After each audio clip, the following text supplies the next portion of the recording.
Querido Mestre Jesus,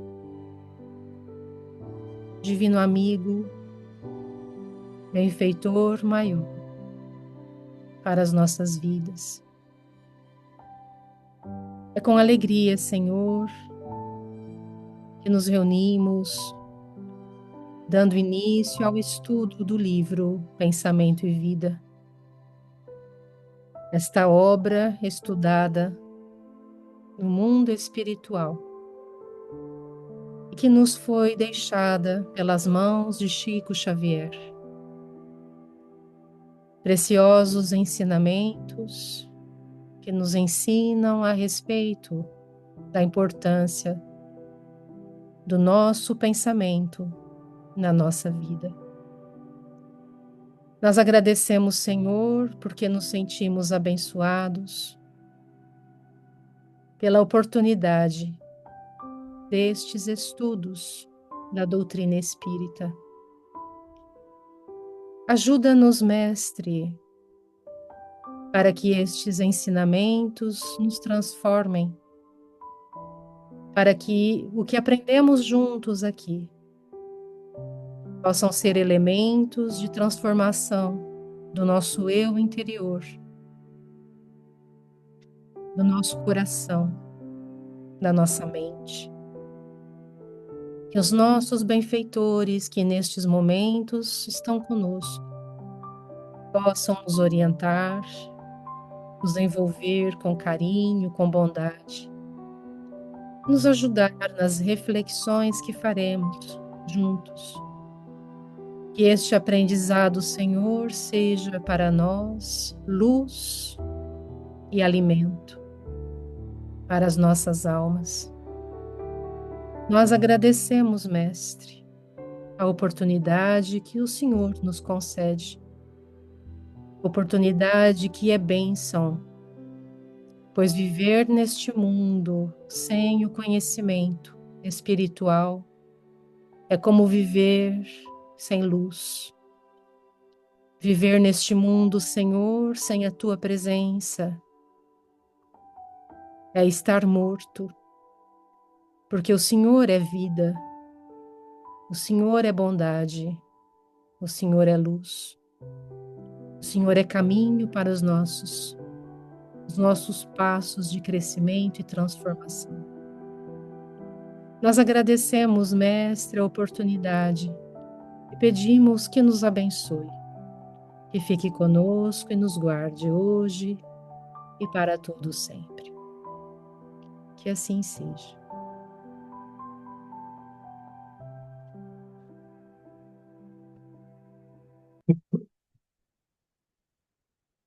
Muito bom, meus amigos, muito obrigado pela presença de todos. Então, como todos sabemos, damos início hoje ao livro Pensamento e Vida. Esta obra que não é uma obra muito extensa, não são muitos os capítulos, mas o que temos de ensinamento nesse livro, podemos considerar que são elementos transformadores. Então, hoje nós damos início aqui temos o prefácio, não sei se todos leram, né? É, vou fazer a leitura do prefácio e depois passaremos ao primeiro capítulo. Então, perguntou-nos um coração amigo se não possuíamos algum livro no plano espiritual suscetível de ser adaptado às necessidades da Terra. Algumas páginas que falassem ao espírito dos problemas do espírito. Algo leve e rápido, que condensasse os princípios superiores que nos orientam a rota. E lembramo-nos, por isso, de singela cartilha falada de que dispomos em nossas tarefas, junto aos companheiros em trânsito para o berço, utilizada em nossas escolas de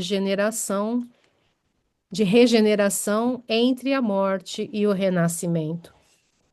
Anotações humildes que repontam do cérebro, como flores que rebentam do solo, sem pertencerem, no fundo, ao jardim que as recolhe, por nascerem da bondade de Deus que conjuga o sol e a gleba, a fonte e o ar, o adubo e o vento, para nelas instilar a cor e a forma, a beleza e o perfume. Eis aqui, portanto, adaptada quanto possível ao campo do esforço humano, a nossa cartilha simples. Pensamento e vida, chamamos-lhe no mundo espiritual. E sob a mesma designação, oferecemo-la aos nossos irmãos de luta, temporariamente internados na esfera física, para informá-los ainda uma vez de que o nosso pensamento cria a vida que procuramos, através do reflexo de nós mesmos, até que nos identifiquemos um dia, no curso dos milênios, com a sabedoria infinita e com o infinito amor, que constituem o pensamento e a vida de nosso Pai. Emmanuel. O espelho da vida. A mente é o espelho da vida em toda parte. Ergue-se na terra para Deus, sob a égide do Cristo, a feição do diamante bruto, que, arrancado ao ventre obscuro do solo, avança com a orientação do lapidário para a magnificência da luz. Nos seres primitivos aparece sob a ganga do instinto. Nas almas humanas surge entre as ilusões que salteiam a inteligência e revela-se nos espíritos aperfeiçoados por brilhante e precioso a retratar a glória divina. Estudando-a de nossa posição espiritual, confinados que nos achamos entre a animalidade e a angelitude, somos impelidos a interpretá-la como sendo o campo de nossa consciência desperta, na faixa evolutiva em que o conhecimento adquirido nos permite operar. Definindo-a por espelho da vida, reconhecemos que o coração lhe é a face e o cérebro é o centro de suas ondulações, gerando a força do pensamento que tudo move, criando e transformando, destruindo e refazendo para acrisolar e sublimar. Em todos os domínios do universo vibra, pois, a influência recíproca. Tudo se desloca e renova sob os princípios de interdependência e repercussão. O reflexo esboça a emotividade. A emotividade plasma a ideia. A ideia determina a atitude e a palavra que comandam as ações. Em semelhantes manifestações, alongam-se os fios geradores das causas de que nascem as circunstâncias, válvulas obliterativas ou alavancas libertadoras da existência. Ninguém pode ultrapassar de improviso os recursos da própria mente, muito além do círculo de trabalho em que estagia. Contudo, assinalamos todos nós os reflexos uns dos outros dentro da nossa relativa capacidade de assimilação. Ninguém permanece fora do movimento de permuta incessante. Respiramos no mundo das imagens que projetamos e recebemos. Por elas, estacionamos sob a fascinação dos elementos que provisoriamente nos escravizam e, através delas, incorporamos o influxo renovador dos poderes que nos induzem à purificação e ao progresso. O reflexo mental mora no alicerce da vida. Refletem-se as criaturas reciprocamente na criação que reflete os objetivos do Criador. Emmanuel. Bom, amigos, nós então, sempre que possível, né, nós vamos enviar o texto com um vocabulário, né? Então, aqueles que quiserem lê-lo já com o auxílio do vocabulário, né? E também com algumas questões de reflexão, né, que nós colocamos para esse estudo, para este capítulo, né, nós teremos 10 questões e basicamente a que nós vamos tratar hoje é a 9, né? Então, para dizer que, embora os capítulos sejam pequenos, né, Emmanuel, ele usou a palavra condensados e, na verdade, nós lembramos, né, que num certo momento foram encontrados os textos de Aristóteles, quando nós recuperamos, né, o conhecimento da filosofia grega, um pouco pelos árabes, ou, né, um outro tanto pelos monges europeus, que, na verdade, nós, num certo momento, percebemos que estes textos eram notas de aula, que depois Aristóteles, né, ele só tomava assim, ele só colocava sequências, né, dos assuntos e não havia ali, né, as explicações, porque elas eram dadas oralmente por ele aos alunos. E este texto de Emmanuel me lembrou esse tipo de fato, né, de contexto. Porque Emmanuel, eu fico imaginando, né, ele é um livro usado nos cursos na vida espiritual. Esse curso tem que ser dado por alguém, né? Então são professores no mundo espiritual que dão essas aulas, cada um desses temas. E eu fico imaginando, né? Tópico aqui. Exatamente, né? Ele nos deu ali como Aristóteles, né? Ele nos dá os itens que ele vai desenvolver. Então, nós vamos tentar, né, estudar a obra justamente para tentar, né, juntos, fazer algo, Decifrar, né? decifrar esse texto no sentido de não vamos nunca suprir o professor, né, porque teríamos que ouvir do próprio Emmanuel ou de espíritos da altura dele a explicação mais fluida, né, de tudo isso. Mas nós vamos, né, com o trabalho, com esforço, extrair o máximo que pudermos, né? Então, isso dito, eu preparei, né, nós não teremos condições de estudar esse texto Hum, Numa só vez, né? de uma só vez, é impossível, né? E não se surpreendam se nós tivermos 3 ou 4 aulas, né, do capítulo 1, né? E vocês verão que e ainda assim vai ficar faltando coisa, né? Então, onde está? Está aqui.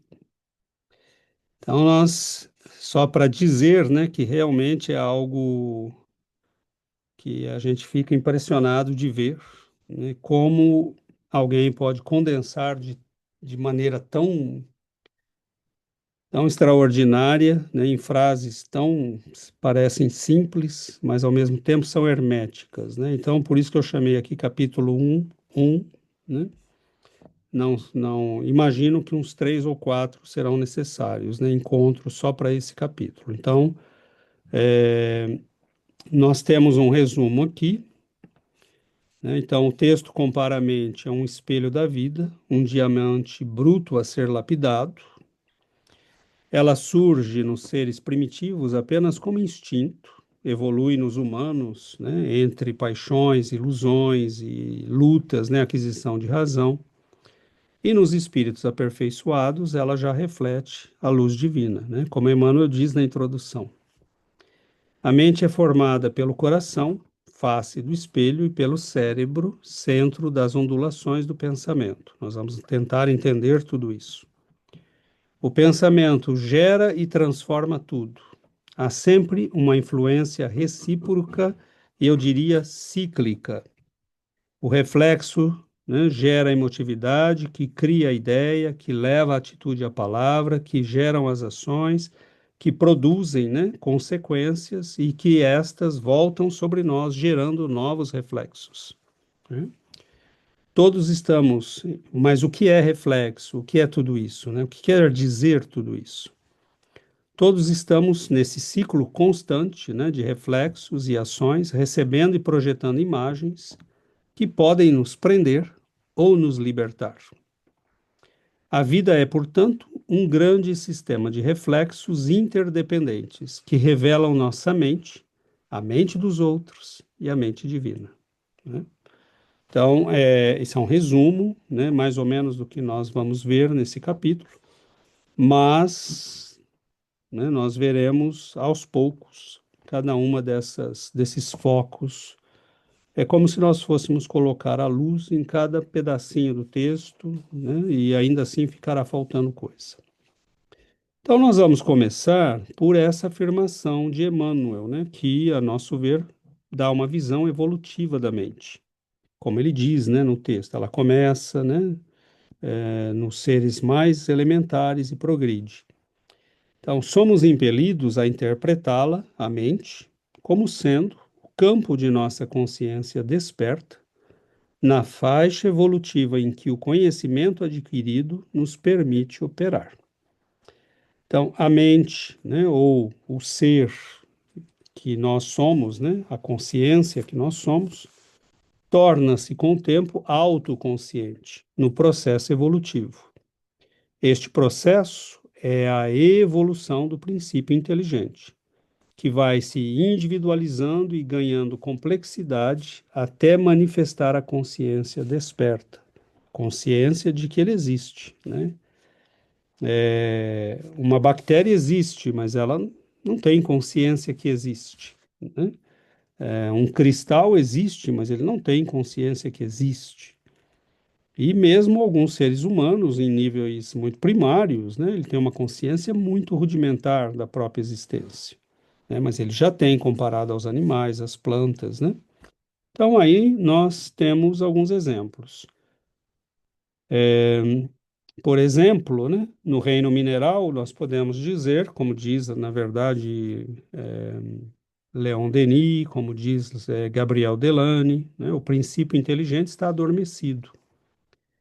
Por exemplo, nos cristais, né, nós teremos estruturas, né, ou moléculas que, não falamos moléculas nos cristais, né, que se organizam geometricamente em redes, como se obedecessem a uma inteligência, né, de forma, para formar aquela forma.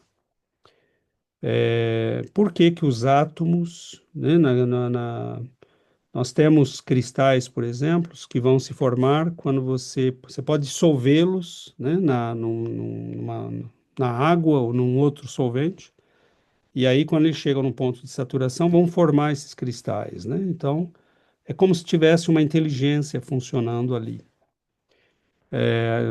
Nos metais, nós vemos uma série de comportamentos, né, capacidade de conduzir calor e eletricidade, né, estabelecendo equilíbrio interno. Então, nessa fase, o princípio inteligente, ele apenas experimenta as leis físicas ou biológicas, como coesão, repulsão, simetria, né, e estruturação. Então, por exemplo, um princípio inteligente, né, que está vivendo num átomo que está num cristal, vamos dar um exemplo assim para ficar didático, né? Ele está aprendendo a obedecer estruturas, ordem, leis físicas, né? No reino vegetal, nós temos, né, o fenômeno, tem fenômenos muito diversos. Nós estamos dando aqui um exemplo ou dois, né? A fotossíntese, por exemplo, né? As plantas carnívoras, que já nessa fase começam a responder ao ambiente, né? E hoje nós sabemos, né? Por exemplo, que as plantas, quando vão ser cortadas, há mudanças, né, no processo químico, né? Os eletrodos registram como se ela fica tensa, né? Como se ela sentisse. Ah, ah, ela reage a plantas que reagem à música, né? Ao elogio, né? Então, ela já está né, ao carinho, à afeição, né? Se você xinga a planta, né, ela morre. Né? Então, é interessante, né? Há experiências que foram feitas até com coisas aparentemente inanimadas, né? Se você pega arroz, por exemplo, cozido, né? Põe na geladeira e um você elogia, fala que bonitinho, né? E o outro você xinga e fala palavrão ou qualquer coisa do tipo, né? Um vai formar bolor antes que o outro, né? Então, já há pesquisas que mostram isso. Então, já há ali um princípio que reage ao mundo, né? Não só experimenta forças, mas reage ao mundo. No reino animal, aí a coisa já fica muito mais avançada, né? Nós temos insetos sociais, como as abelhas, as formigas, castores, né? que constroem colmeias, os lobos, né? Nós temos muitos animais que vivem coletivamente, cuidam da prole, trabalham coletivamente, né? Revelando organização, mas ela é ainda instintiva, né? Um cachorro, ele aprende rotinas, demonstra afeto, percebe intenções humanas. Então, o princípio inteligente aí já manifesta memória, associação, emoção rudimentar, mas já é outro nível. Aí, alcançando a humanidade, né, nós vamos ver o homem que começa lá acendendo fogo, criando ferramentas, né, desenvolvendo a linguagem. É um longo processo, né, são milhões de anos. O ser humano atual, né, ele já raciocina, né, alguns, né, às vezes a gente fica na dúvida, mas em geral, sim. Reflete sobre si mesmo, né, cria ciência e arte, filosofia. Então, aqui o princípio inteligente, ele já se reconhece como um ser, né?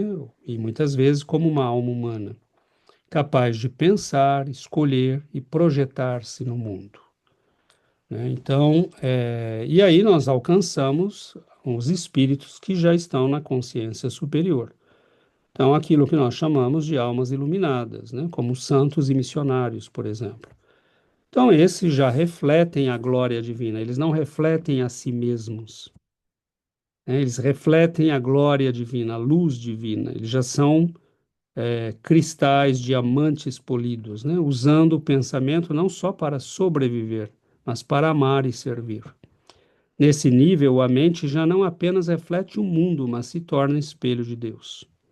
Assim podemos ler a frase de Emmanuel, né? Campo de nossa consciência desperta, na faixa evolutiva em que o conhecimento adquirido nos permite operar, como um lembrete. Nós só conseguimos operar onde já acumulamos experiências, né? Conhecimentos. Mas cada estágio que nós vivemos, né, um cristal, célula, planta, animal, foi um ensaio, né, e uma aquisição para o princípio inteligente, preparando o terreno para a consciência que terá um dia consciência de si mesma e que nesse momento poderá decidir livremente, né, se vai ascender ou não, né?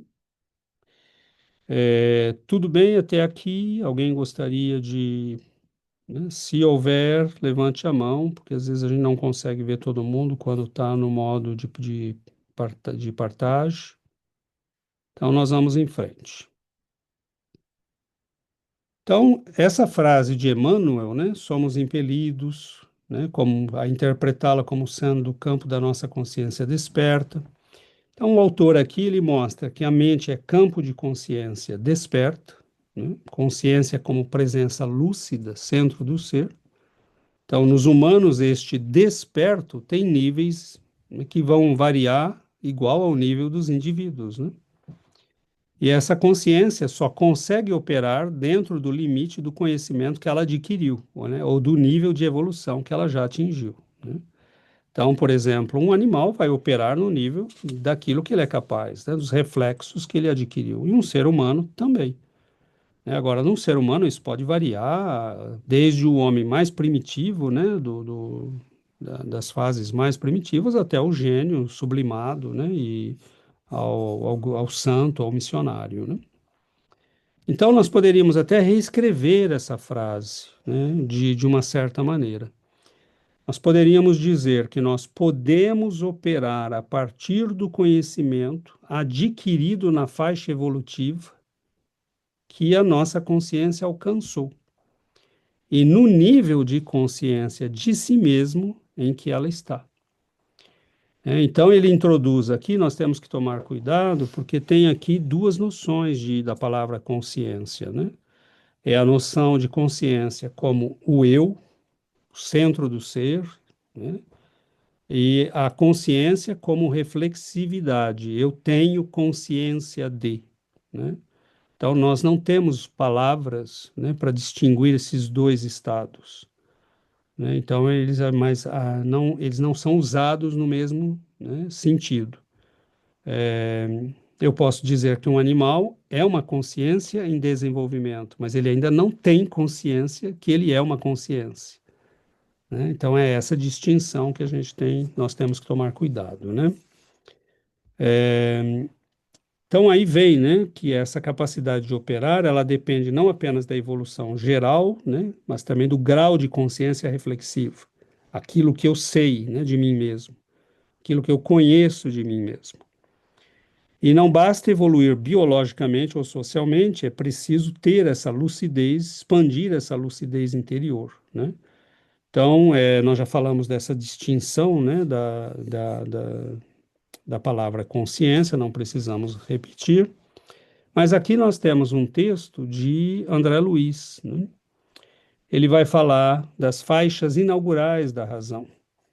Então ele diz aqui que estagiando, né, nos diversos níveis, né, antes de ler esse texto, e talvez nem precisando lê-lo, né, eu posso levar aqui já ao que ele fala nesse texto. Ele vai descrever as etapas que segue o ser, né, no nosso planeta.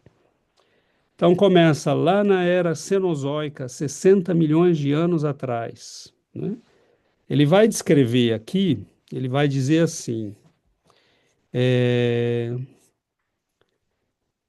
a mônada vertida do plano espiritual sobre o plano físico atravessou os mais rudes crivos da adaptação e seleção, assimilando os valores múltiplos da organização, da reprodução, da memória, do instinto, da sensibilidade, da percepção e da preservação própria, penetrando assim pelas vias da inteligência mais completa e laboriosamente adquirida nas faixas inaugurais da razão, que vão aparecer lá no período, né, que nós chamamos de civilizações paleolíticas, né?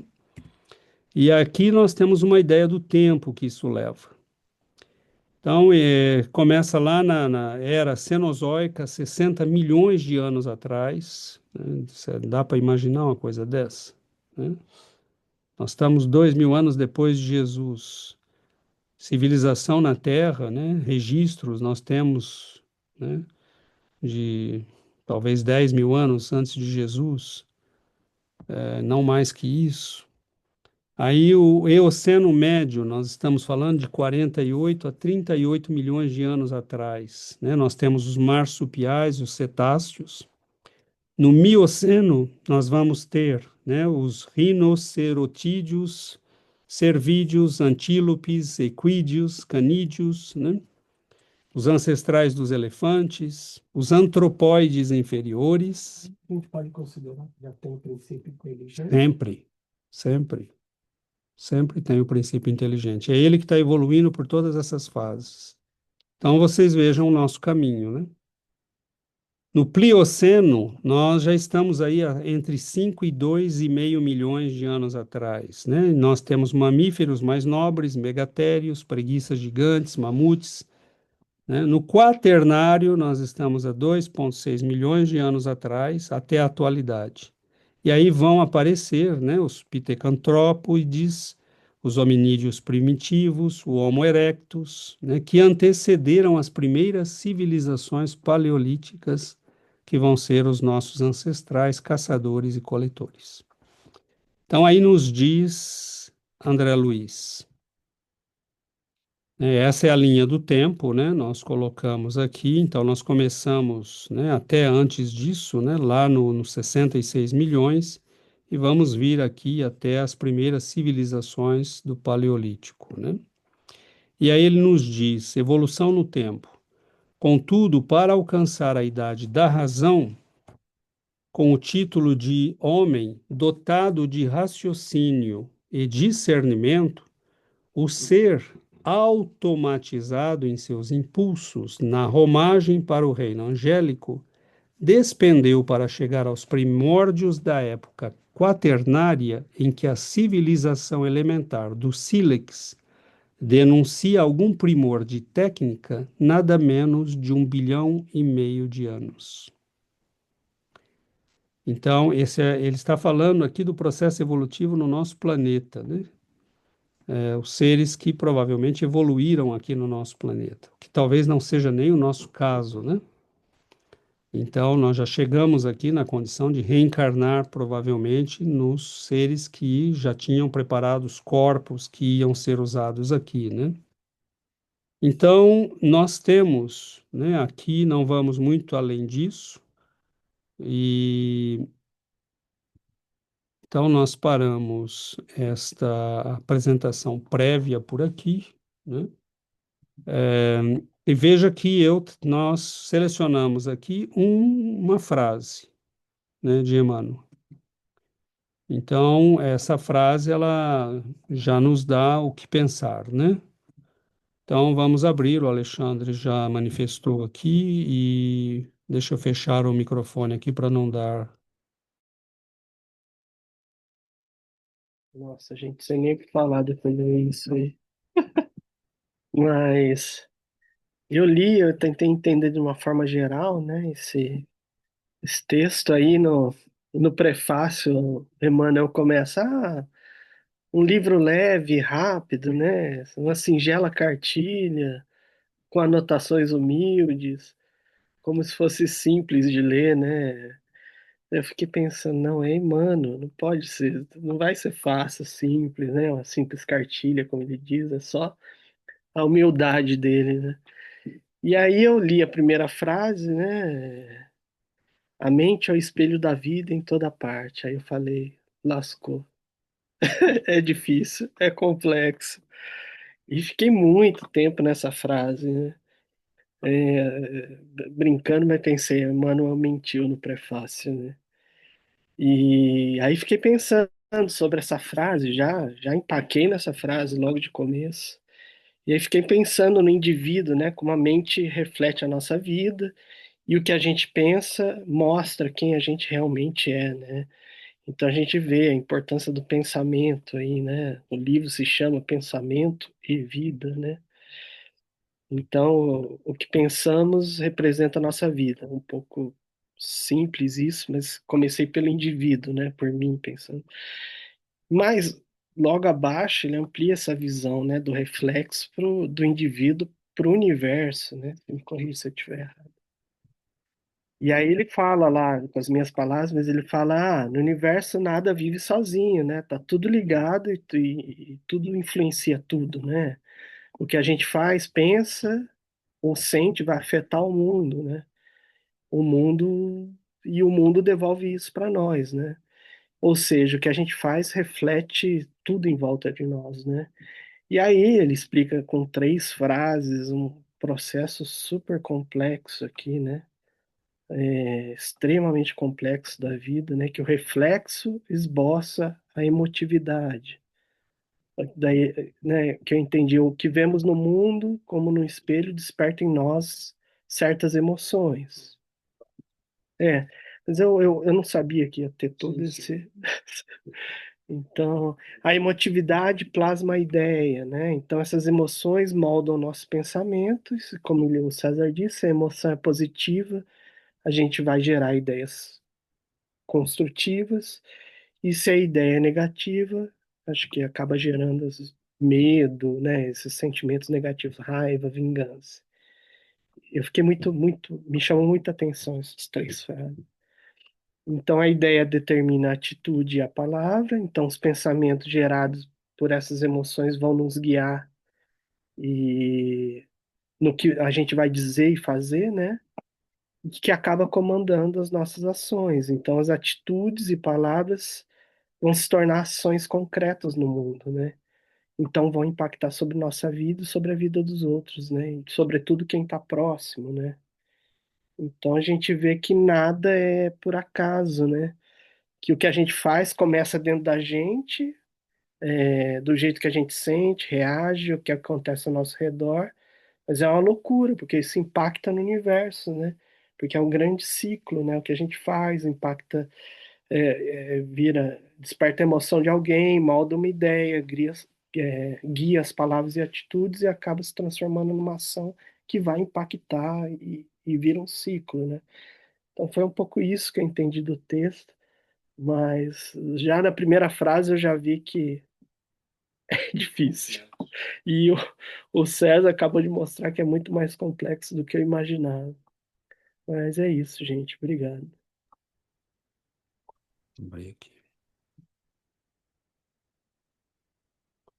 Maravilha. Acho que essa introdução, né, que o César fez é para a gente ter uma ideia do quanto é demorado o processo evolutivo, né, de um espírito, né? Nós somos criaturas divinas, Deus nos criou simples e ignorantes, e para que a gente chegue no momento presente que nós estamos hoje, né, como ser, como espírito, né, que pensa, que reflete, né, que tem a capacidade de se expressar, né, que tem sentimento, que age no mundo, foi um longo processo, né, um processo de bilhões de anos, e que a gente, como princípio inteligente em evolução. Então, esse livro vai nos dar, né, uma ideia de como nós agimos no mundo através, né, da criatura que somos, do que pensamos, do que sentimos. Tudo isso vai deixar impressões no mundo, né? E quando ele trata da importância da nossa mente, que a nossa mente é a nossa casa. Então, de acordo com o que a gente pensa, de acordo com o que nós emitimos, né, como pensamento, nós estamos criando. Então, mas a nossa mente ainda está em evolução. Nós estamos ainda num processo, né, de fazer a nossa mente evoluir. Porque nós ainda não somos esses espíritos que ele, do que ele, dos quais ele fala no texto, né? Que somos espíritos já que refletimos a luz divina. Nós ainda estamos em crescimento, em transformação, e o processo de transformação começa, né, na transformação da nossa mente. Então, essa introdução é bem ilustrativa para a gente ter uma ideia de quão é complexo esse processo de crescimento e de evolução espiritual no qual nós estamos inseridos, né? A Yuri tinha levantado a mão. Oi, boa noite. Se estava buscando aqui a essa questão que César desenvolveu, porque sim, é muito, muito interessante, não? Quando ele fala, vamos dizer, que esse campo, esse terreno, não? Quando ele fala, não, estudando nossa posição espiritual, nossa consciência desperta, e que estamos assim operando como que estamos entre a animalidade e a angelitude. Eu achei assim muito interessante porque se pensarmos nisso que você apresentou, César, o tempo que tomou para que nós chegássemos o tempo no que estamos agora, tomou muito tempo. Então a gente não pode imaginar que essa chegada à angelitude vai ser rápida, não? A gente tem que ter paciência, a gente tem que ter humildade de aceitar em que ponto estamos, quais são as nossas capacidades e fez pensar assim no fato que é um chamado também à saúde, falando, não? Você, com isso que você com isso que você tem que trabalhar, tem que fazer algo no teu campo, onde tem essa capacidade da escola, não? E você fala também, César, que não, uma pessoa se está no primeiro grado não pode resolver os problemas da universidade. Então, é assim, não? Só podemos atuar no grado específico onde estamos. Então, mesmo nesse grado onde estamos, temos limites e temos também essas responsabilidades, não? E assim, eu escrevi aqui. Sim, isso é agir, não trabalhar no campo que nos foi dado, tentar de expandi-lo de certa forma, não? E por isso estamos aqui, estamos estudando a reforma íntima, não? O combate das nossas tendências, o cultivo das virtudes. Então, assim, temos bastante trabalho para fazer, mas assim achei muito interessante essa história que você apresentou, César, de quanto tempo tomou para chegar onde estamos. E quando ele fala que estamos confinados entre esses dois estágios, é um pouco assim como que estamos presos, não? Como estamos no meio dessa luta. Então, esse conflito que a gente tem, né, esa batalla con nuestras tendencias inferiores, animais e aspirações de angelitude, né? Isso, obrigada. Obrigado, Yuri. Por isso o processo é difícil, né? Porque nós viemos dessas faixas, né? E elas estão em nós como reflexo, como instinto, né? Karen, Hola, buenas noches. Sí, cuando yo empecé a leer el texto me quedé un poco preocupada porque lo leí como 3 veces y aún así decía, está muy complicado. Y en la parte que venía como de dar algunos ejemplos o algunos como comentarios, así como me costó mucho realmente reflexionar. Entonces, muchas gracias por la presentación y por ir desglosando poco a poco, porque la verdad sí me doy cuenta lo, lo, lo complejo que puede ser también como no tener las palabras, ¿no? Para expresar o la falta de conocimiento de pues muchos temas, muchos ámbitos, muchas palabras, ¿no? El vocabulario un poco complejo también. Eh, Sin embargo, pensaba en el ejemplo que mencionaba, cómo cada especie tiene su proceso de evolución, ¿no? Por ejemplo, pensaba en los minerales, como hay minerales que pueden convertirse en diamantes muy hermosos. Hay animales que cada uno, a pesar de ser del reino animal, tienen una evolución muy diferente. Por ejemplo, no sé, pensaba en un perro, ¿no? Que tiene una conciencia muy diferente a tal vez un reptil. Sin embargo, pues son animales, ¿no? Y por ejemplo, un perro, tú ya puedes tener una conexión afectiva con él, con otros animales también, pero es un poco más difícil crear esos lazos de entendimiento. Y pensaba también como nosotros como humanos, todos estamos en una línea de evolución muy diferente, ¿no? A pesar de ser, pues, humanos, simplemente nuestro nivel evolutivo puede tener muchos años de diferencia. Y incluso nosotros que estamos aquí estudiando, no sé, uno puede llegar a pensar que ya está un poco más evolucionado y con un poco más de entendimiento y de repente se da cuenta que no, que falta mucho todavía por aprender.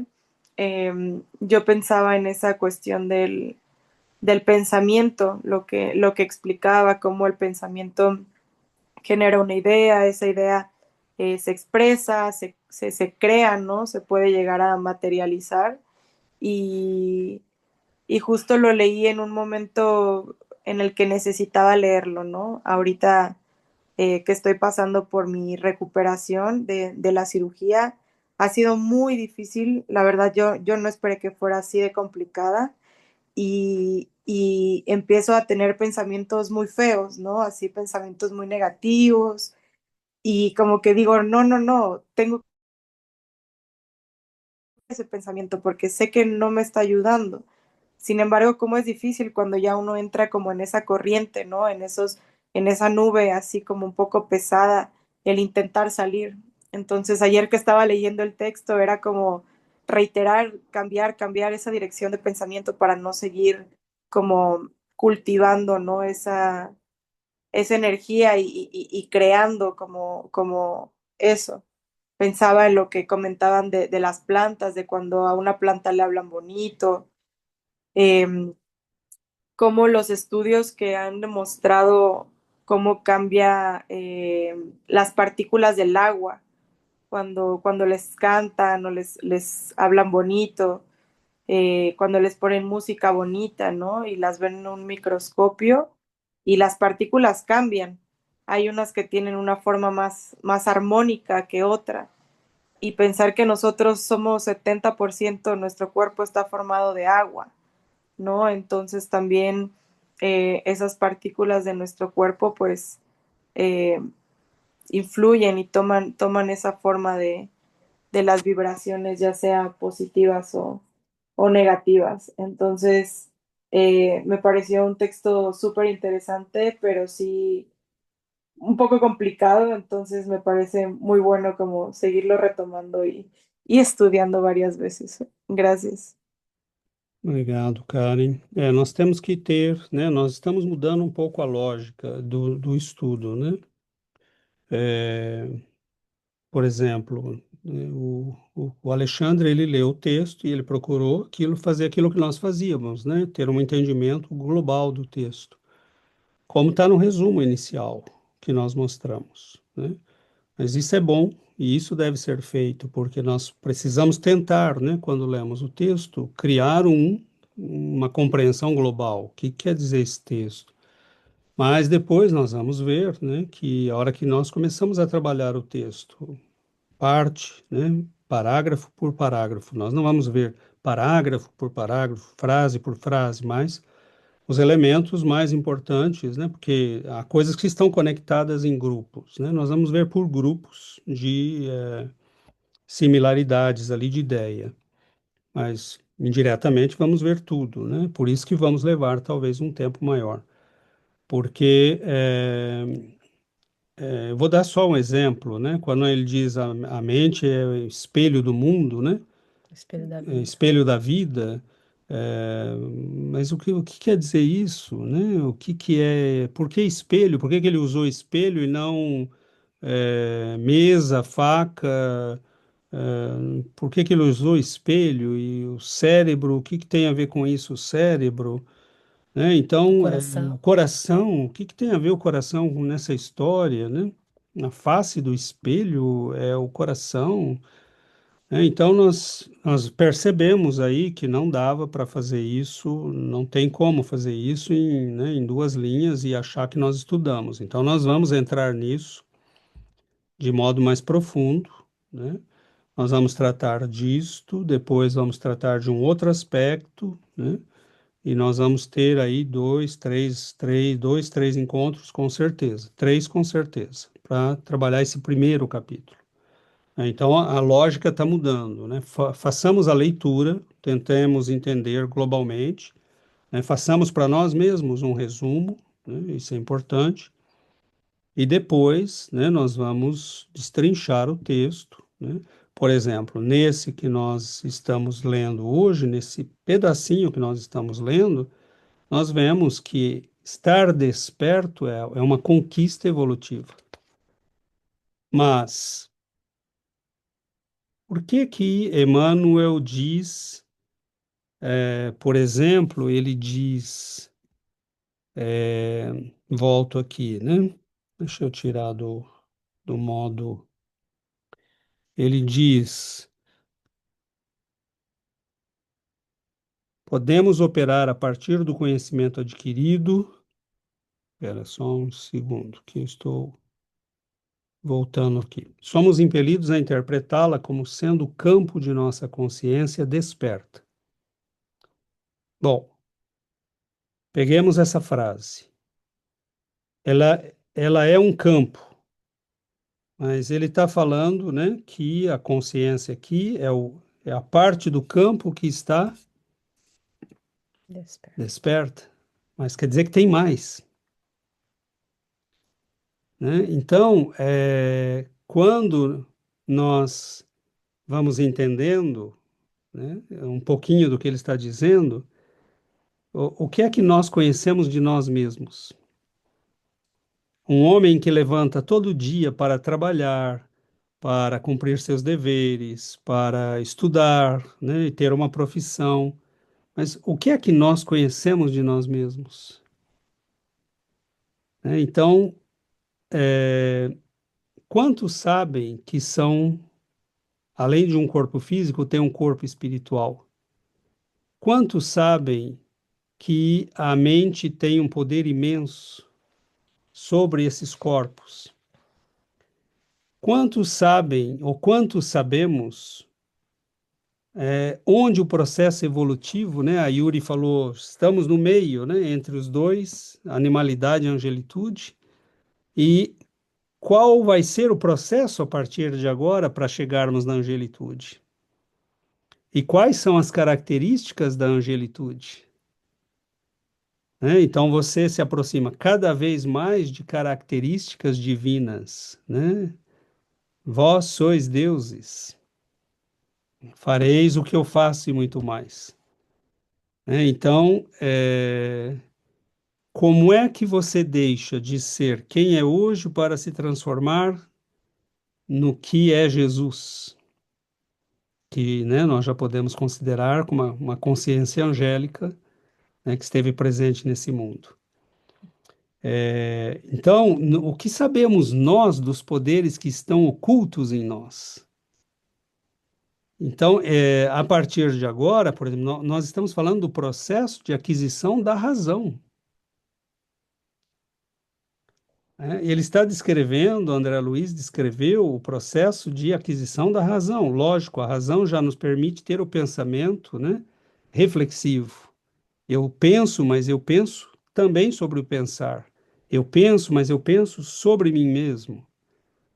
Né? Então, isso já é uma conquista fenomenal, porque ela já me permite expressar emoções, ideias, fazer poesia, literatura, filosofia, né? Política.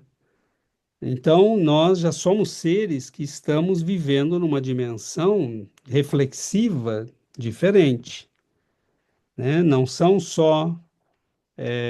é só o mundo e suas formas e suas forças que agem sobre nós. Também agem sobre nós os pensamentos, as palavras, as ideias, né? E é aí que nós vemos que nós não evoluímos sós, nós evoluímos nesse caldo, né, de interações. Né? Hoje nós podemos dizer que uma ideia pode ter mais influência sobre nós, né, do que uma coisa material. Né? Enquanto que há 10 mil anos atrás, né, não teria nenhuma importância, nem o conceito de ideia talvez existisse, né, para nós, ou para os homens primitivos de 10 mil anos atrás.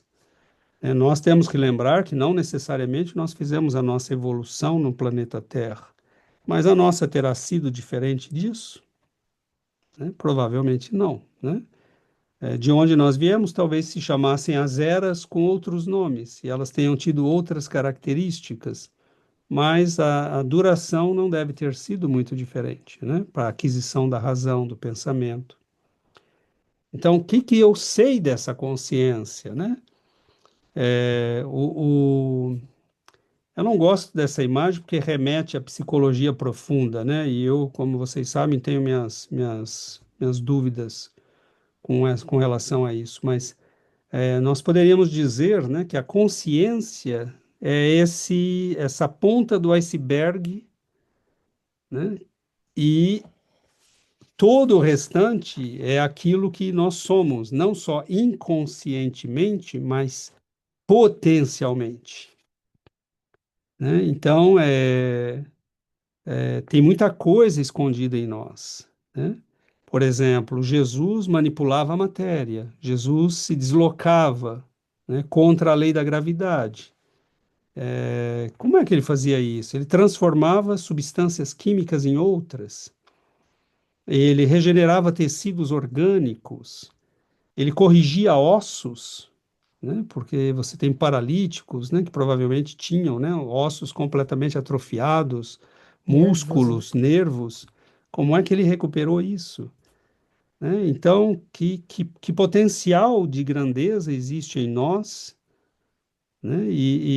Mas que ainda está para ser descoberto e explorado, né? Nós temos um vislumbre disso, se lembrarmos o texto de Emmanuel que estudamos há pouco, né? No livro Emmanuel, quando ele fala, né, que os poderes da hipnose, por exemplo, né, os fenômenos da hipnose revelam poderes que estão potencialmente em nós, né, e que nós ainda não temos, né? Por exemplo, você colocar uma pessoa sob hipnose e ela passar por uma cirurgia sem anestesia, né? Então, é, que- Isso está em nós, essa capacidade, né? Mas por que que nós não a usamos conscientemente? Porque nós ainda não chegamos, né, nesse patamar evolutivo. Alguns já conseguem, né? Alguns já conseguem. Então, é muito bonito, porque nesse processo, né, nós temos que entender que, sim, a consciência é essa parte desperta, né, desse campo imenso que é o ser. Que aí vem os dois termos consciência que nós falamos, né? Desse ser que é, né, o ser e que potencialmente pode vir, né, a desenvolver essas capacidades, eu tenho hoje um vislumbre, né? Eu tenho uma percepção de mim mesmo que também ela é limitada, né? E graças a essa percepção e os conhecimentos e habilidades que eu adquiri até aqui, eu posso agir no universo com essa parte consciente e com ela desenvolvida ao nível que ela foi desenvolvida, né? Mas ela não é o meu todo, né? Ela não representa a minha capacidade máxima, né? Mas o estudo vai nos ajudar a entender como desenvolver essa consciência e Exatamente. como nos tornarmos melhores e mais, né, mais abertos para captar essa luz divina, né? E para, se Jesus é o nosso mestre, o nosso objetivo é que nós nos desenvolvamos para que tenhamos os mesmos, né, as mesmas características de Jesus, os poderes de Jesus, ou as qualidades de Jesus, esse é o nosso objetivo. Mas como fazer isso, né? E como chegar nesse potencial, né? Que é o nosso mestre. É isso, e nós, é isso que a Giovana está colocando, né? Nós poderíamos dizer que é basicamente o que o Espiritismo tenta, né, nos mostrar, né, que eu não devo mais viver em função de uma visão de mim mesmo como um corpo, né, mas se eu sei que sou uma alma e tenho um potencial a desenvolver, mas como é que eu faço para desenvolvê-lo, né? Qual é a estratégia? Qual é o trabalho?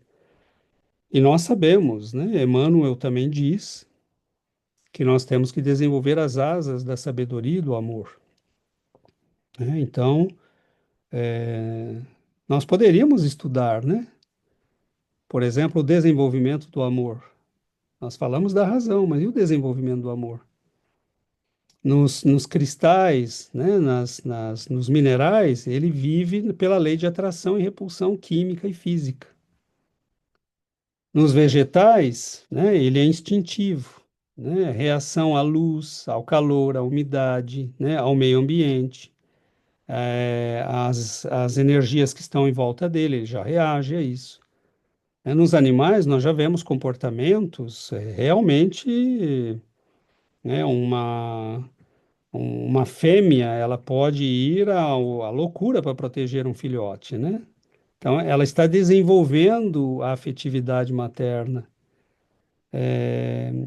Um animal, né, que tem pela missão de proteger o grupo, ele pode se colocar em perigo, né, e enfrentar perigos extraordinários para proteger o grupo, né? Nós vemos animais que se sacrificam pelo bem da comunidade, então é ainda um comportamento instintivo, né, grupal, mas nele nós estamos adquirindo também a evolução do afeto, né? Agora, quando chega no nível humano, bom, ao afeto, à razão e ao sentimento se liga, né, o fator livre-arbítrio, né? Então, nós temos o fator livre-arbítrio, né? Nós começamos a ter razão, a perceber que temos escolhas, né? E aí nós começamos, né, a perceber que há essa liberdade, né? E é daí também que vem muitas das experiências dolorosas, porque nós começamos a abusar, né, dessa liberdade e nos complicamos a vida, né, desenvolvendo aquilo que nós chamamos de paixões. Mas as próprias paixões, segundo o Livro dos Espíritos, já é um sintoma de evolução, né, porque mostra a aplicação da vontade a um objetivo, né? Então, nós temos, né, vejamos que realmente não dá para a gente trabalhar um texto como esse de uma batida só, né? É impossível, porque nós pegamos uma frase, né? E nós praticamente caminhamos, né? Já com o tempo que tínhamos disponível e um pouquinho mais. Mas para dar uma ideia, né? Nós temos, por exemplo, deixa eu colocar aqui no. César, Oi, Yuri. rapidamente, a Sim, gente sim, poderia dizer que essa, só quero ficar clara, não? A mente não é toda a nossa consciência, mas sim a parte dela que já está iluminada, a gente pode dizer a parte dela que já está iluminada, que está ativa e que é operante. exato. Mas a outra parte está, podemos dizer que está a outra parte é a inconsciência instintiva. É o quê? É Desculpe. a inconsciência instintiva. Nós Como, podemos dizer que é, vamos dar uma imagem, vamos usar uma imagem. Vamos supor que nós somos uma árvore. E aí você chegou na fase da árvore em que ela cresceu, ela formou os ramos, ela tem folhas e ela está consciente disso. Ela fala: olha só, eu sou diferente da pedra, eu sou diferente do cachorro, eu sou diferente disso. Eu posso fornecer sombra, mas ela ainda não produziu flores e frutos.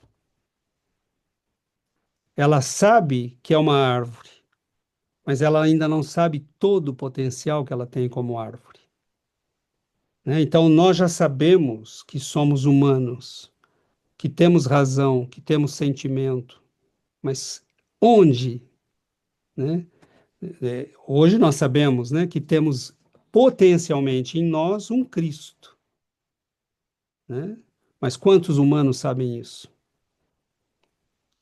Né? Quantos sabem Quantos isso? estão preocupados em se desenvolver, né? Quantos descobriram isso? Né? Muitos não sabem sequer que são uma alma ainda. Não é porque você tem razão que você já conhece todo o seu potencial.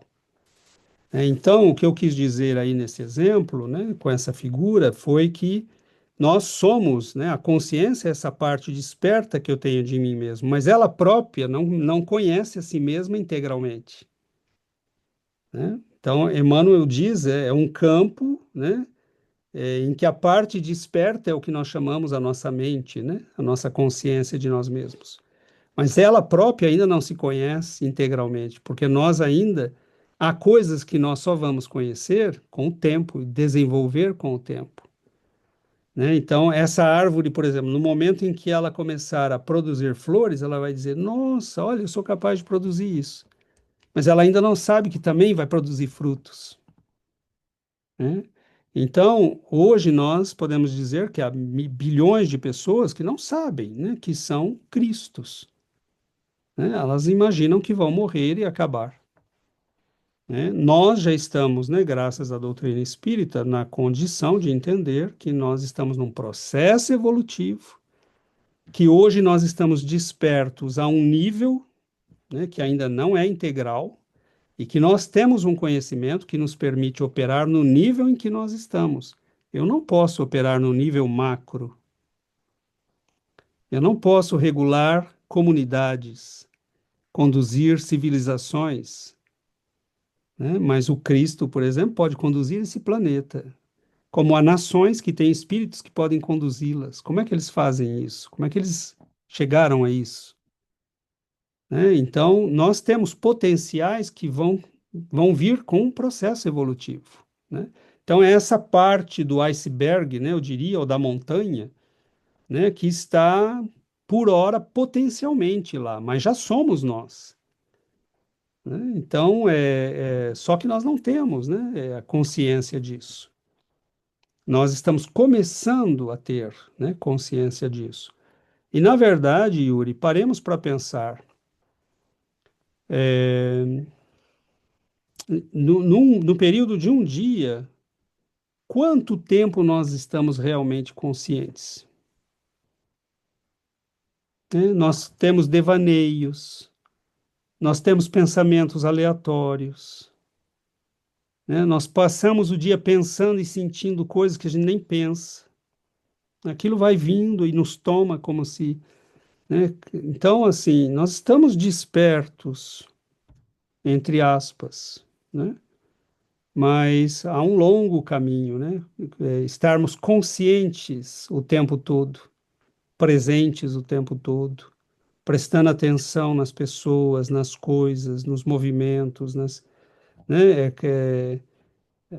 Você vê inteligências, né? Como foram representadas, né? Por Conan Doyle, né? No Sherlock Holmes, né? Ele está intelectualmente presente o tempo todo, né? Ele fala, você vê a mesma situação que ele e ele te descreve a situação completamente diferente do que você viu, né? Ele viu detalhes que você não viu, ele viu coisas que você não viu.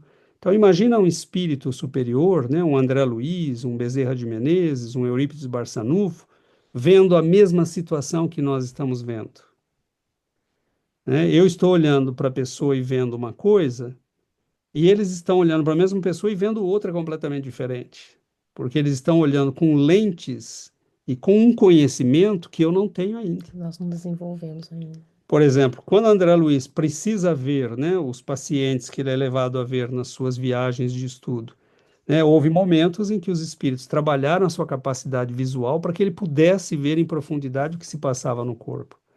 Mas aquilo está se passando, né? E se o espírito do lado de André Luiz não falasse nada para ele, ele veria tudo aquilo e André Luiz não, né? Então nós estamos diante de realidades que são as mesmas aparentemente, mas é por isso que o estado evolutivo da minha mente é que condiciona o meu nível de operação,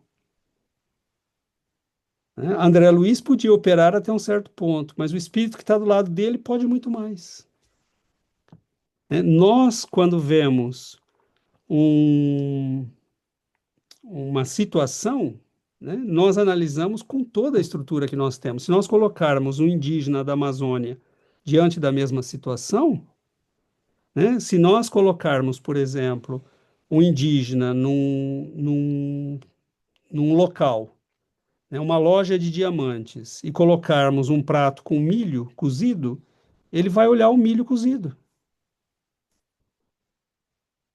né, porque é ali que a mente dele está operando.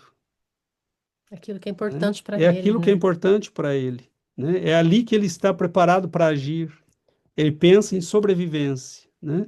Ele não está vendo diamante, ele não sabe o significado daquilo, né? Então, aparentemente, nós estamos diante das mesmas realidades, mas só aparentemente, porque duas pessoas que têm níveis de evolução diferentes estão vendo coisas, muitas vezes, completamente diferentes umas das outras, né? Então, imagina a visão que tem um Emmanuel, que tem um Chico, né? Que tem um Buda, Então, a né? mente se desenvolve, né? E esse é o objetivo. Esse é o objetivo do nosso estudo, né? De que forma a mente se desenvolve, né? Esse capítulo vai tratar disso. A gente não chegou nem nisso ainda, né? Mas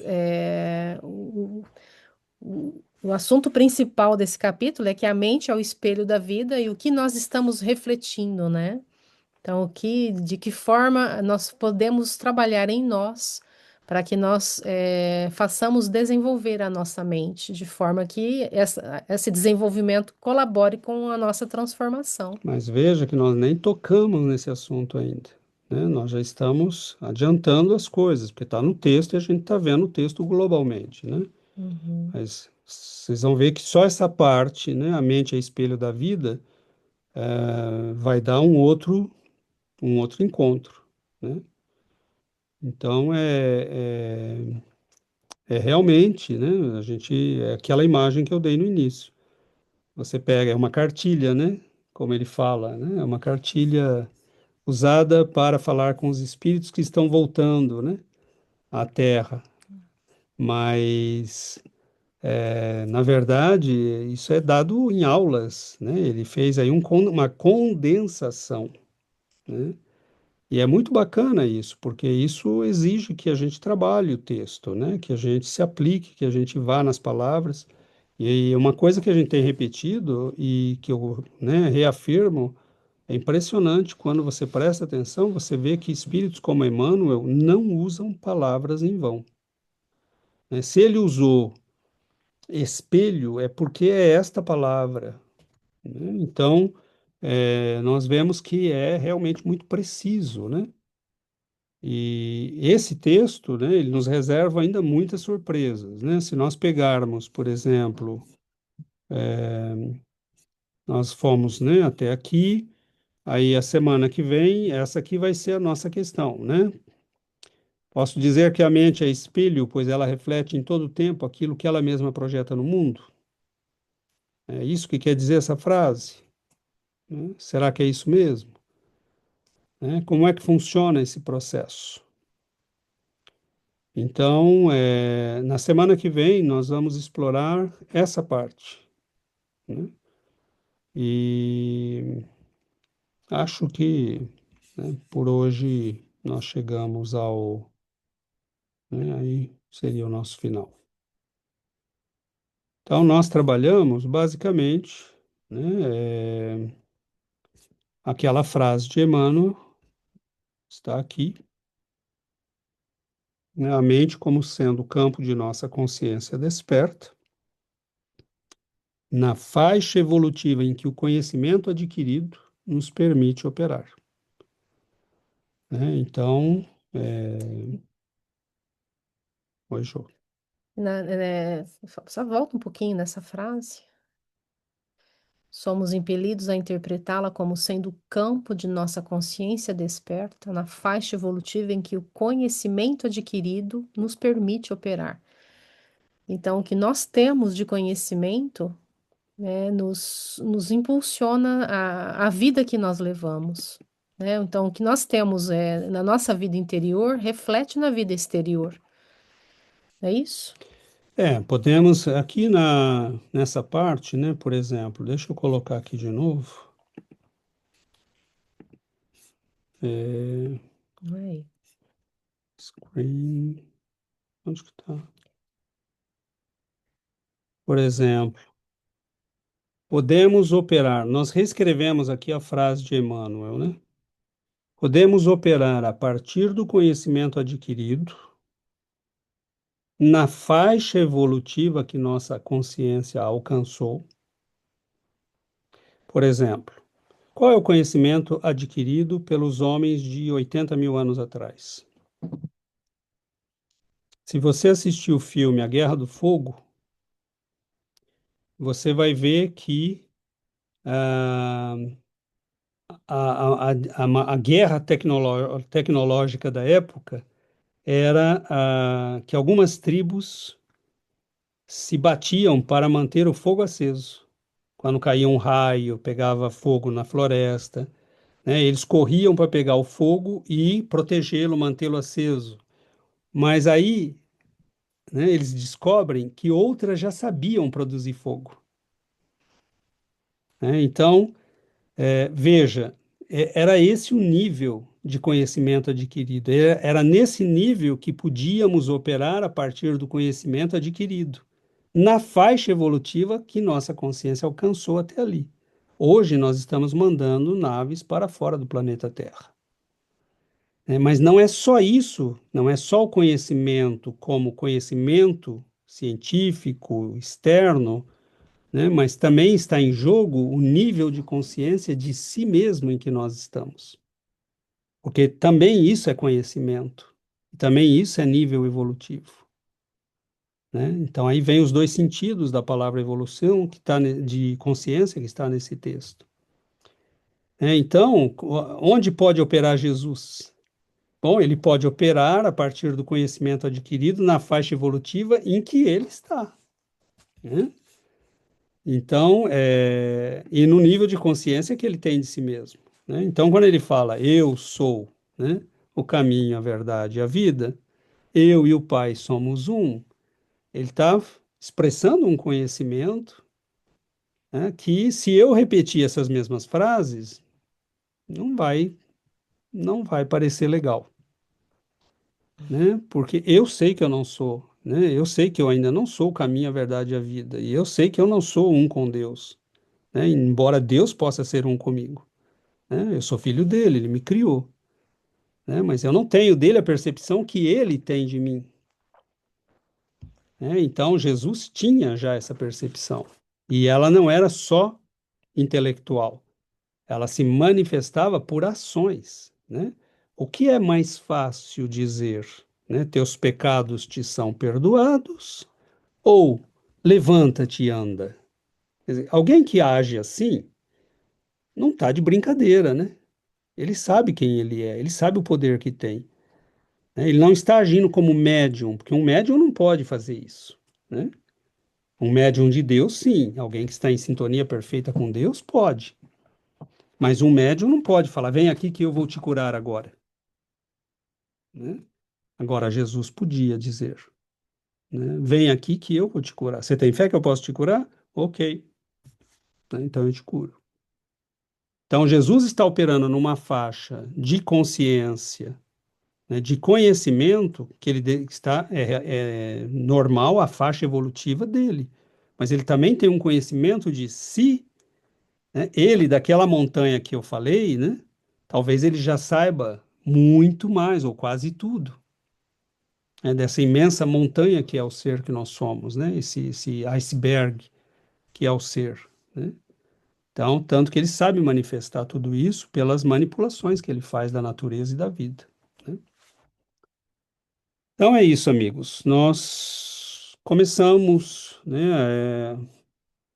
E eu acho que realmente não vale a pena a gente passar por cima, né? Não precisamos ficar, Não ter pressa, não né? precisamos ter pressa. E vale a pena, porque para aqueles que quiserem, né, reler o texto para a semana que vem e se concentrarem, né, agora no aspecto espelho, né? Então, explorar isso, né? Então, vai ser interessante, porque cada um de nós pode trazer uma visão, né? Hoje nós temos recursos, né, que nós podemos usar, mas vai ser esse aspecto, né? Por que a mente é espelho da vida? E aí leiam aquelas questões, né? Oi, Daniel. É, só complementar que aquilo que você falou que o Emmanuel ele não usa palavras em vão, né? Então ele fala que é o espelho da vida por toda parte. Ou seja, isso é uma lei universal, né? Então isso que eu fiquei pensando, né? Que não é só isso, é para tudo, né? Mas muito bom, César. Eu gostei bastante. Muito bom, vamos trabalhando, né? Mas eu até chamei a Giovana, né? Na segunda-feira eu comecei a olhar o texto, preparar, elaborar, e, e aí foi juntando coisa, quando eu vi tinha, né, quase 40 slides, eu falei, não dá, né? Então, se a gente fizer aí 10, 12 por encontro, né, a gente pode fazer em 3 encontros, provavelmente, ou 4 no máximo, né? Nós não vamos ficar esticando desnecessariamente, mas também não vamos passar por cima de coisas que são importantes, né? E em cada encontro nós vamos trazer, né, um volume de informações que não tem como passar isso num encontro, né, de 1 Principalmente hora, né? porque se trata de um assunto extremamente importante para o nosso aprendizado como espírito, né? É extremamente importante entender como funciona no nosso interior, né? Na nossa mente, no nosso coração, como que tudo isso funciona para o nosso crescimento, para a nossa transformação espiritual. Exato. Porque se esse é o nosso objetivo, o fundamento, né, dos nossos estudos é para que a gente entenda quem nós somos, por que estamos aqui e qual é o objetivo maior da nossa existência, né, da nossa vida. Nosso objetivo é o nosso aprimoramento, é o nosso crescimento, a nossa transformação. Mas tudo isso se passa pelo nosso coração, pela nossa mente, né? Então, de que forma, né? E como que a gente pode acelerar esse processo? Acho que é isso que é muito interessante nesse livro, porque está tudo relacionado, né? Então, o sentimento, né, que parte do coração, e acho que é isso que nós vamos falar na semana que vem, né? A relação do sentimento com o pensamento, e tudo isso agindo, né, para nossa evolução espiritual. Muito bom, amigos. Então vamos finalizar, né, que o nosso tempo já esgotou. Então vamos convidar a todos para a nossa prece final.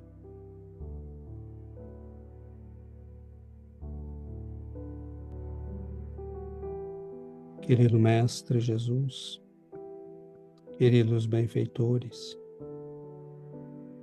que nós possamos, Senhor, agradecer com alegria a bênção do estudo. Agradecer, Senhor, o pão de luz, de amor, que estes benfeitores partilharam através destes livros. Que nós possamos manifestar esta gratidão pelo estudo, pelo respeito. Abençoe-nos, Senhor. Abençoe nossas vidas, nosso esforço de aprender e crescer. Abençoe nossos lares, nossos entes queridos. Que a luz do vosso amor, Senhor, abençoe nossas vidas, para que possamos caminhar sob essa luz. Fique conosco, Mestre, abençoe-nos sempre. Que assim seja, Senhor.